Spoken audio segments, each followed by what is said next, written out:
So this is one of my new mini mission inspiration index cards. It's a prompt card, and as you can see I'm going to do ones from A to Z. So this is the very first one, which is A for aquatic. So this is 3 inches by 5 inches, so it's a standard index card size, so you can print off and keep and use for inspiration as and when you want to. So for aquatic, it says of water, an aquatic plant or animal, a pond, aquarium or sea creature, either real or imaginary. Now for me, I'm going to be playing with my new Octosquid stencil, which will be coming out in the beginning of May, and I will make available for pre-order on my website in the next couple of weeks. So keep an eye out for that. I will send out a newsletter letting you know that it is available for pre-order. So if you've not signed up for my newsletter, then I suggest you do so, otherwise you may miss out. There will be limited stocks when it comes in because I can't afford to buy thousands. So what I'm going to be doing today is I'm going to play with the stencil, and I'm also going to be playing with some of the new Distress Oxides from Tim Holtz. Now I've only got half of the colours so far, so I've only got these 6. So I'm going to be using the Distress Oxides to do the page. So I'm going to start off with Fossilised Amber.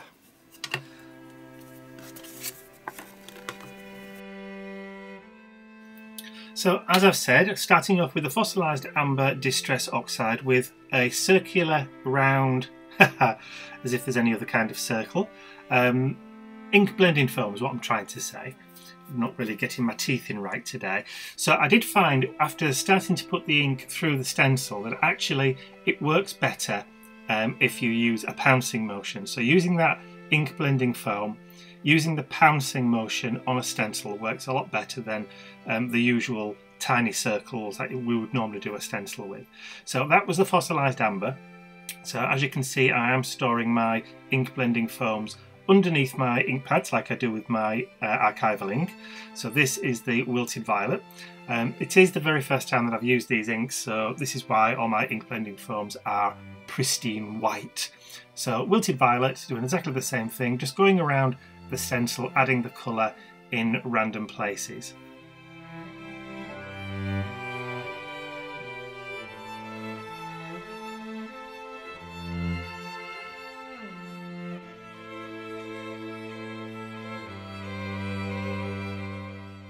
So next up, it's the turn of Cracked Pistachio.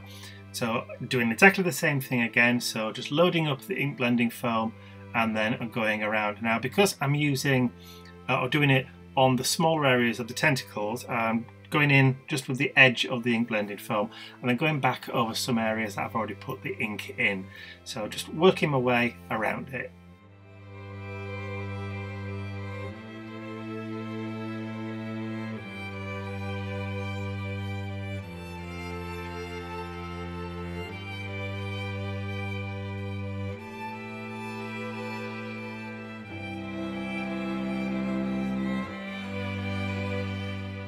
So that's it for the Cracked Pistachio. Time to add a little bit of red.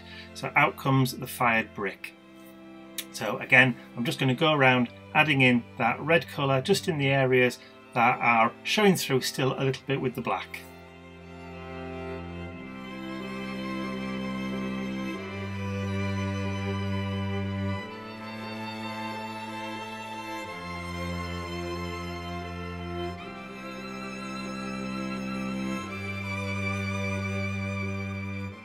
So I think that's enough colour through the stencil for now, so it's time to remove the washi tape from the stencil without removing any of the black paper from the Dylusions journal. I didn't mention, this is the 8-inch black Dylusions art journal, or creative journal as they call it. So just very, very carefully removing the washi tape because this one is a little bit stronger. And then I'm just going to lift the stencil up with one still attached just in case I need to put it back. But I don't. Look at that. That looks brilliant. I love the way all the colours are blending together. Because those Distress Oxides are a little bit chalky, you can actually just rub them off. So I'm just heat setting, and then I'm going to grab my water mister, another Ranger one, and then just give it a light spritzing over the top to activate the ink and make it oxidise. And this is where, when I start to heat it, I grab the heat gun and just go over it, I suddenly discover that actually most of the colour, once it's dry, has almost disappeared. So it just looks like it's a white-ish octopus. You can still see a little bit of the colour, so I was a little bit disappointed that some of that colour didn't stay, but you know, it's a new product, we're trying it out. So I've grabbed the fossilised amber again, and this is the lid to the mini mister. I thought, well, it was sat there, so I might as well put it to use.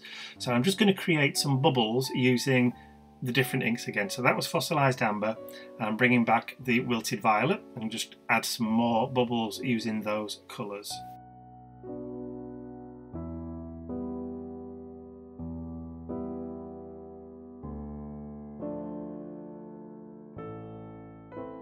I'm just going to grab the cracked pistachio. I didn't mention, but I was wiping off the lid between each colour. I wasn't just going straight into it. I've actually got a cloth by my side that I was just wiping off the rim before adding the new colour to it. So just adding that cracked pistachio around, and then I'm going to call it a day on those. I'm not going to add any more colours with that lid. Off camera, I noticed that I got some of the wilted violet on the lid of the fossilised amber ink, so I just grabbed a baby wipe and wiped it straight off. It's water based, so it cleans straight off. So I'm just adding some water to those circles and then just heat setting them. Not added a great deal of water, just a little light spritz over the top to activate them. Next I'm going to grab the Faded Jeans Oxide, and I'm going to create a blue border all the way around my page. Now I've only used the right hand side of the double page spread, so I'm going to grab my page protectors in a second when I realised that I was going to get ink on the other page. Not that I ever use it, but I just grabbed the page protector to put in place just so that I don't get a lot of ink over the other side. There you go, that's just going to act as a little bit of a mask just to blank off and protect the other side.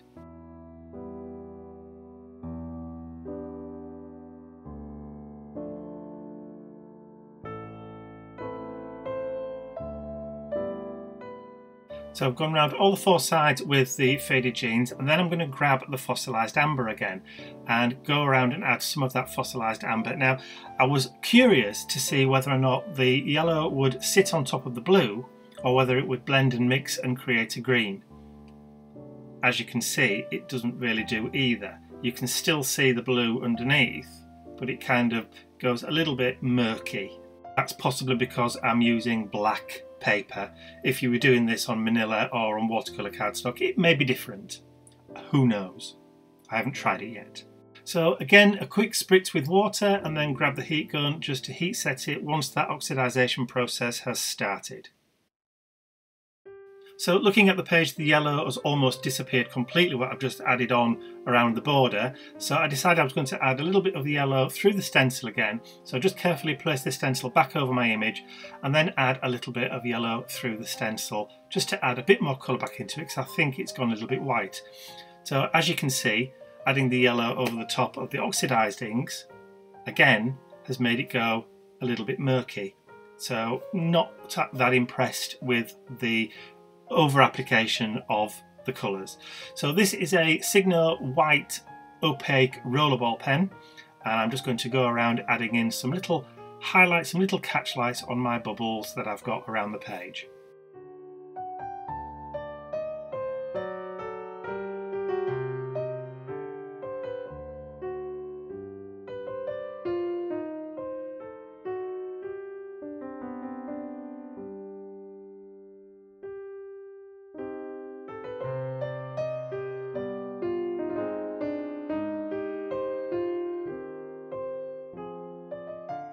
And of course, I just couldn't resist temptation. I just had to add in a couple of little white dots in the Octosquid's eyes. So now I think it's time to add a little bit of a quote or a little title to the page. So using the Tim Holtz Chit Chat stickers, these are ideology ones, I've already pulled out two words that I want to put just in the bottom right hand corner, and they just read simply different. Because that's what this page is, and that's what these oxide inks are. But as this is my first use of the oxide distress inks, I find that they're not bad, but they're not good either. I think they are different, very, very different to what we're used to. And I think it's going to take a little bit of adjusting and a little bit of getting used to how these inks work. So that's why I've called this page Simply Different. So all that remains for me to do is to sign and date the page, and then I'm going to call this page Complete.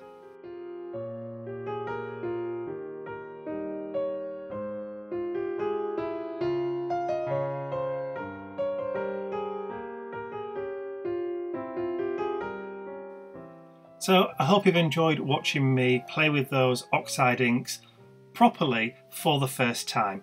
I think you'll agree that yes, they are very, very different to what we're normally used to, and that they will take some getting used to how they react and how they work with different paper colours and different types of substrate, whether it's craft card, manila, watercolour cardstock, or just plain black paper.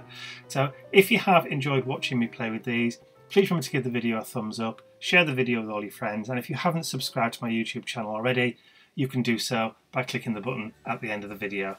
I'd just like to say a huge thank you to all of my angels, because without you, these videos would not be possible. Thank you. That's all from me for now. I will see you all again real soon. Bye for now.